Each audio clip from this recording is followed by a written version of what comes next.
하나님 말씀은 욥기 마지막 장입니다. 42장 10절입니다. 오늘 잘 보셔야 되는 내용이 있습니다. 욥기 42장 10절.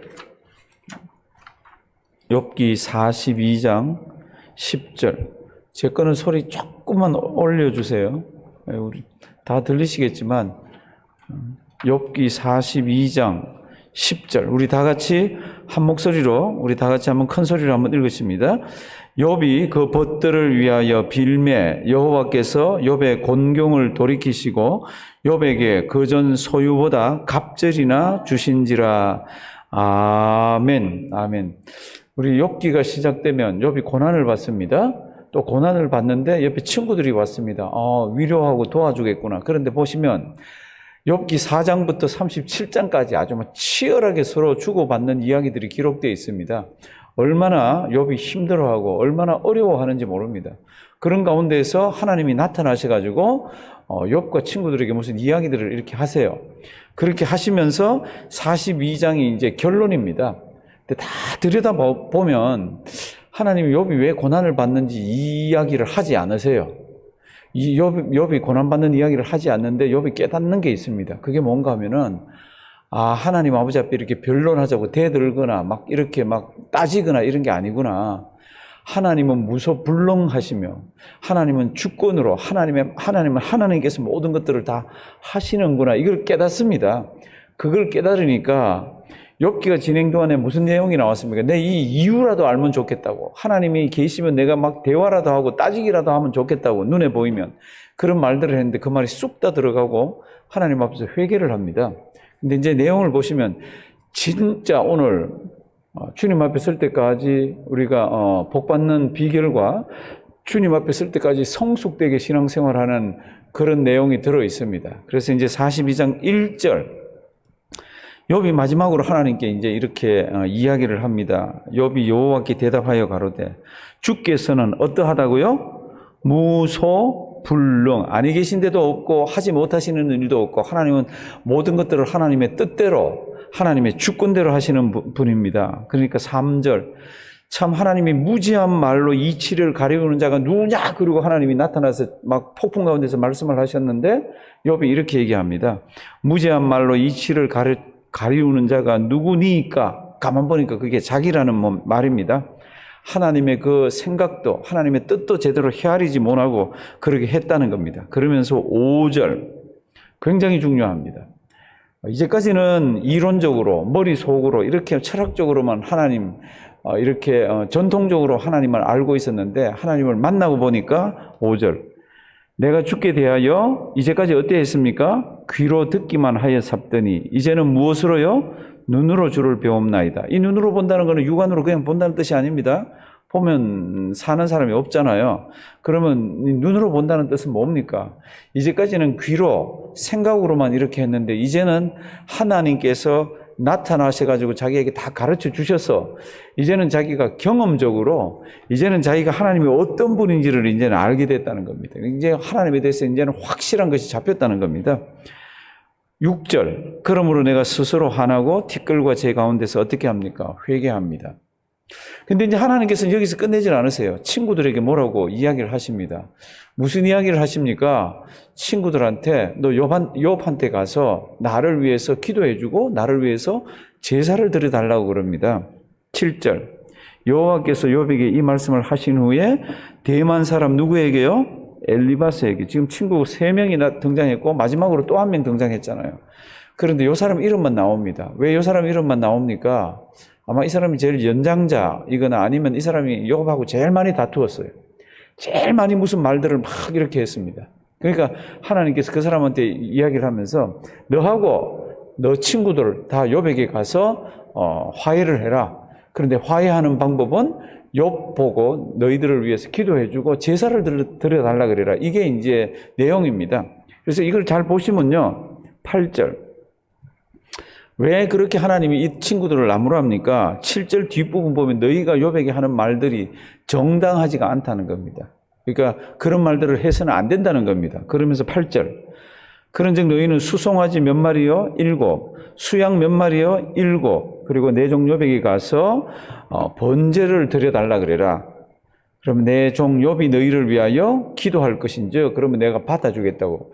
그런데 여기 지금 수송아지 7, 수양 7 요거는요 모르셔도 되지만요 그냥 개인이나 몇 사람이 이 번제 드리기에는 양이 굉장히 많습니다, 적습니다? 어느 것 같아요?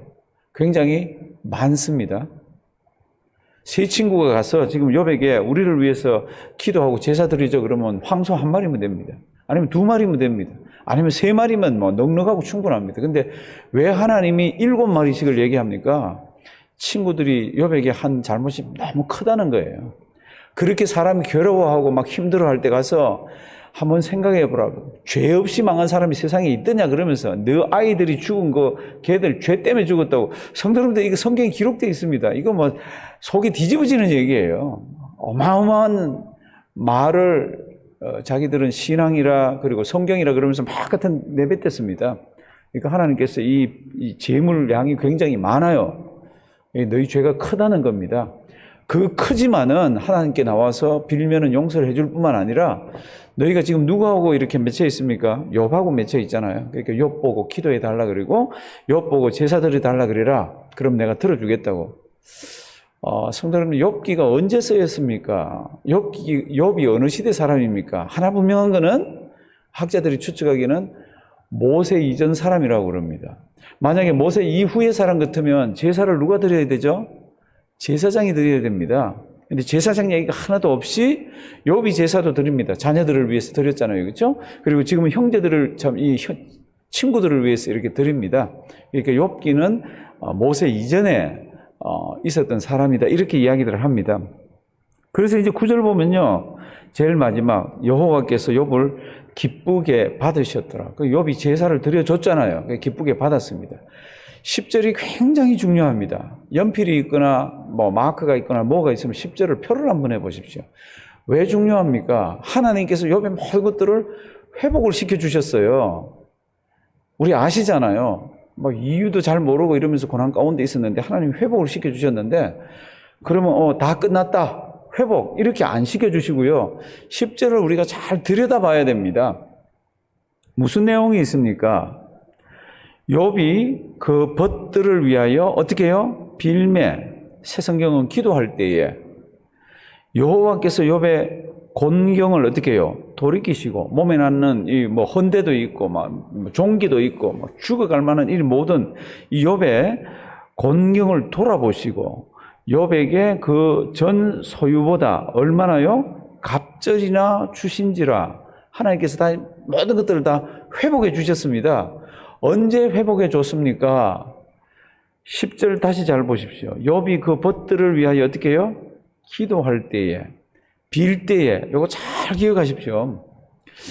욥이 우리는 성경이 간단하게 지금 기록되어 있으니까 욥이 이 벗들을 위해서 빌었구나 이렇게 생각을 하기가 쉽지만은요.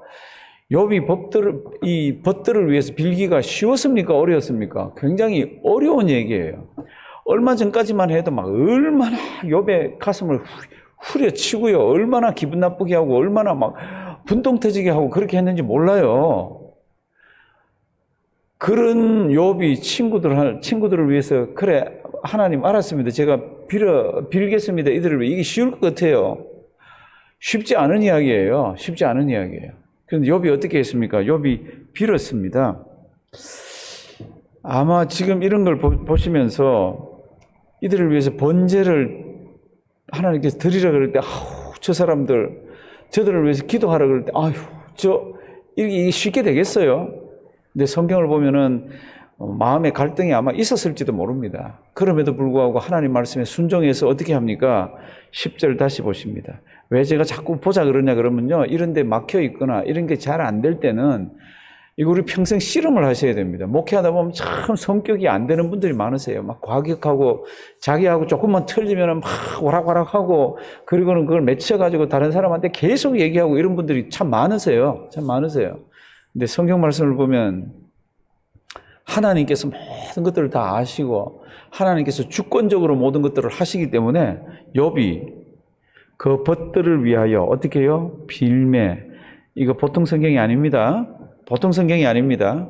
이런 성경 구절이요, 은혜를 회복하고 하나님의 큰 복을 받는 비결이 담긴 성경 구절들입니다. 아, 저절로 하나님께서 막 회복을 시켜줬네? 그리고 꽃배기를 주셨네? 이게 아니에요. 하나님께서는 하나님의 방법들이 있더라고. 우리를 정돈시키고 우리를 정리시킵니다. 욥이 그 벗들을 위하여 빌매, 여호와께서 욥의 곤경을 어떻게 해요? 돌이키시고 욥에게 그전 소유보다 갑절이나 주셨습니다. 이제 하나님께서 하나님과의 관계, 하나님께서 하실 일을 했더니 11절 보면은 그때야 친구들, 친척들, 주변에 있는 사람들이 다 와서 그동안 고생하셨죠. 참 수고하셨습니다. 참 커피 한잔 하세요. 이렇게 하면서 금고거리, 귀걸이 이런 것들을 내놓고 있습니다. 그게 11절입니다. 이에 그의 모든 형제와 자매와 및 전에 알던 자들이 다 와서 그 집에서 그와 함께 식물을 먹고 여호와께서 그에게 내리신 모든 재앙에 대하여 그를 위하여 슬퍼하며 위로하고 각각 모여 금 한 조각, 또 모여 금고리 하나씩. 이 금고리는 귀걸이나 코걸이라 그러는데 제가 볼 때는 아마 귀걸이 쪽으로 가까울 것 같습니다. 욥에게 와서 참 그동안 수고했다고, 그동안 참 우리가 무심했다고, 고생하셨죠. 그러면서 아마 제 보기에는 같이 울기도 많이 했을 것 같아요. 왜냐하면요, 종들도 와서 막 자기 종들도 이야기를 하면은 가까이 오지도 않았잖아요. 식구들 친척들 더 가까이 오지도 않고. 그런데 이때야 하나님하고 관계가 회복되고 친구들을 위해서 기도하고 이때야 주변에 있는 사람들이 와서 다 관계가 회복이 되었습니다. 그리고는 보시면은 소유가 2배가 됐고 아들 7과 딸 3을 주었고 그 다음에 어떻게 했습니까? 16절 보면 그 후에 욥이 140년을 더 살았습니다. 그리고는 아들과 손자 4대를 보았고 17절 나이 늙고 기한이 차서 죽었습니다. 그럼 욥이 고통받을 때 나이가 어느 정도 됐습니까? 아무도 모르죠. 성경에는 그 기록이 없습니다. 그럴 때 많은 학자들이 기도하면서 이렇게 보니까 욥이 한 70세쯤에 고난을 당했다고. 지금 우리 70 생각하면 안 되는 거죠. 왜냐하면 이때는 조금 오래 살 때잖아요. 그리고는 70세쯤에 시작을 한 것 같다. 그리고 어떤 성경은 아예 번역을 그렇게 한 성경들이 있습니다. 그러니까 70세쯤에 해서 지금 몇 년을 더 살았죠? 140년을 더 살았습니다. 그럼 몇 살쯤에 이분이 돌아가셨습니까? 210살, 210세쯤에 돌아갔습니다. 그러니까 아마 어쩌면 아브라함 시대나 그런 때쯤의 사람이 아닌가 이렇게 이야기를 하고 있습니다. 다시 한번 10절로 올라갑니다. 다시 한번. 성도님들 10절 어렵습니다. 10절 쉽지가 않습니다. 10절이 왜 어렵습니까? 이거는 성경을 많이 알아도 또 이거는요, 오래 믿어도 이거 어렵습니다. 왜냐하면 내가 내 자신을, 내 성격을 이기질 못하면요, 이건 진짜 어렵습니다. 10절. 욥이 그 벗들을 위하여 어떻게 해요? 빌매, 기도할 때에 그때에 하나님께서 여호와께서 욥의 공경을 돌이키셨습니다. 그 욥이 나 못하겠어. 저 친구는 안 돼. 이렇게 했으면 하나님께서도 홀드하고 계셨을 거예요. 그러니까 욥이 그 벗들을 위하여 기도할 때에 여호와께서 욥의 곤경을 돌아보시고 욥에게 그전 소유보다 갑절이나 주셨습니다. 우리 산상수훈에 보면 이런 내용들이 그냥 그대로 나오죠. 산상수훈 마태복음 5장 43절부터 보시면은 내 이웃을 사랑하고 내 원수를 미워하라 하였다는 것을 너희가 들었으나 성경에는 그렇게 안 돼 있는데 랍비들이 옛날에 그렇게 가르쳤습니다. 예수님 당시에. 그리고 모세 시대 이후에 사람들이 잘못 법을 해석해서 내 이웃은 사랑하고 내 원수는 미워하라 하였다는 것을 너희가 들었으나 나는 너희에게 이르노니 너희 원수를 사랑하며 너희를 핍박하는 자를 위하여 기도하라. 이같이 한즉 하늘에 계신 너희 아버지의 아들이 된다 그랬습니다. 그러니까 하나님의 아들이라면 마땅히 그렇게 해야 된다는 겁니다. 그러면서 뭐라 그러냐 그러면 하나님이 해를 악인과 선인에게, 비를 악인과 선인에게 같이 주신다. 하나님인들 왜 악인이 믿지 않겠나? 그럼에도 그들에게 같이 주신다. 그러면서 아주 우리로 하여금 참 힘들게 하는 성경 구절이 있습니다. 너희가 너희를 사랑하는 자를 사랑하면 무슨 상이 있으리요? 세리도 이같이 아니하느냐? 또 너희가 너희 형제에게만 무난하면 남보다 더하는 것이 무엇이냐? 이방인들도 이같이 아니하느냐? 그러므로 하늘에 계신 너희 아버지의 온전하심과 같이 너희도 온전해라. 하나님의 온전하심이 뭡니까? 위에 설명은 그렇습니다. 악인에게도 하나님께서 비를 주시고 악인에게도 해를 주십니다. 그래서 이 땅에서 고루 살아가게 한다는 겁니다. 비록 그들이 악한 사람들이지만, 그러니까 너희는 악인이라 하더라도 미워할 그게 없다는 겁니다. 악인이라 하더라도. 근데 하물며 형제 자매일까 보냐? 그러니까 오늘 이 말씀 진짜 잘 기억하기를 바랍니다. 42장 10절. 욥이 여호와께 친구들을 위해서 빌매 기도할 때에 하나님께서 욥의 곤경을 돌이키시고 그에게 은혜를 주시고 복을 주셨습니다. 오늘 이 말씀 잘 기억하시고요. 살아계신 하나님 아버지 앞에 설 때까지 우리 사람들 잘 사랑하고 이 사람 저 사람 가리는 것 없이 다 품고 그렇게 주님 앞에서는 우리가 되기를 주님의 이름으로 부탁드립니다. 살아계신 하나님, 인생의 생사 여탈권을 하나님이 쥐고 계십니다. 살아계신 하나님, 하나님께서 우리의 모든 것들을 주권적으로 우리 다스리고 가고 있는 것을 우리가 압니다. 우리 하나님의 손에 붙들려서 하나님의 말씀대로 살다가 그렇게 주님 앞에 아름답게 서는 우리가 되게 해 주시옵소서. 하나님, 지금 코로나 이 사태가 참 길어지고 있습니다. 하나님, 이 속에서 우리 신앙 잃지 말게 하시고, 이 속에서 말씀 손에서 놓지 말게 하시고, 이 속에서 염려가 더 커지지 말게 하시고, 하나님 여상이 신앙생활하게 하시고, 여상이 하나님 붙들게 하시고, 하나님 이전과 똑같이 하나님 섬기다가 주님 앞에서는 우리가 되게 도와주시옵소서. 우리 전난희 권사님, 우리 가정을 주님께서 지켜주시고 붙들어 주시고 위로하여 주시고 우리 장례 예배 잘 또 하나님께서 인도하시고 은혜 더해 주시옵소서. 가정에 하나님 육신이 어려운 자들이 있는 가정들이 많이 있습니다. 오늘도 하나님 기억하시고 아픔은 붙들고 주님 앞에 기도드릴 때마다 살아계신 하나님, 참 귀하고 아름다운 확신과 깨달음과 평안을 주셔서 하나님 아픔이 우리의 믿음을 흔들어 놓지 않도록 지켜 보호하여 주시옵소서. 우리는 어차피 살다가 주님 앞에 서야 되는 존재들입니다.